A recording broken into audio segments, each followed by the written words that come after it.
एक बार एक गधा बाग में हरी हरी घास चर रहा था। तभी उधर से एक बाघ जा रहा था।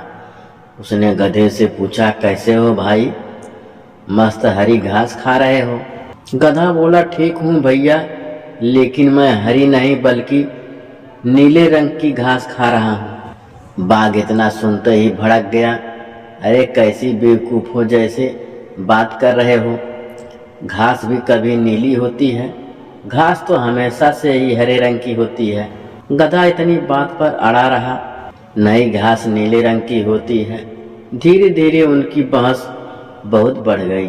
उन्होंने आपकी बात सही साबित करने के लिए शेर के पास जाने की सोची। दोनों शेर के पास पहुंचे। शेर के सामने भी गधा बाघ से लगातार कहे जा रहा था कि घास नीली होती है। शेर ने दोनों से पूछा, कहो भाइयों, तुम दोनों मेरे पास किस समस्या के समाधान के लिए आए हो? गधा तुनक कर बोला कि कब से इस मूर्ख बाघ को समझाने की कोशिश कर रहा हूँ कि घास नीली होती है। बाघ है कि बिना वजह बहस किए जा रहा है। बाघ ने अपनी बात रखने की कोशिश की, लेकिन गधा तो ऐसे बहस करने लगा कि मानो जो वह कह रहा है वही ठीक है। शेर अब सारा मामला समझ चुका था। गधे ने पूछा, महाराज आप बताएं, घास नीली होती है ना? शेर ने कहा, बिल्कुल घास नीली होती है। गधा बाघ से बोला, देखा, मैं तो पहले ही कह रहा था कि घास नीली होती है। गधा शेर से कहने लगा कि बाघ झूठ बोल रहा था, इसके लिए आपको कोई सजा होनी चाहिए।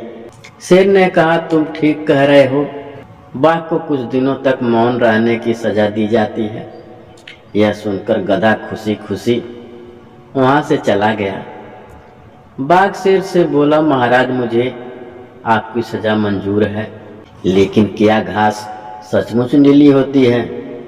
शेर बोला, नहीं नहीं, हरी होती है। बाघ ने कहा, फिर आपने उस मूर्ख गधे को समझाने की बजाय मुझे सजा क्यों दी? शेर मुस्कुराते हुए बोला, जब तुम जानते हो कि वह मूर्ख है तो उसको मेरे या तुम्हारे समझाने से कोई फर्क नहीं पड़ता।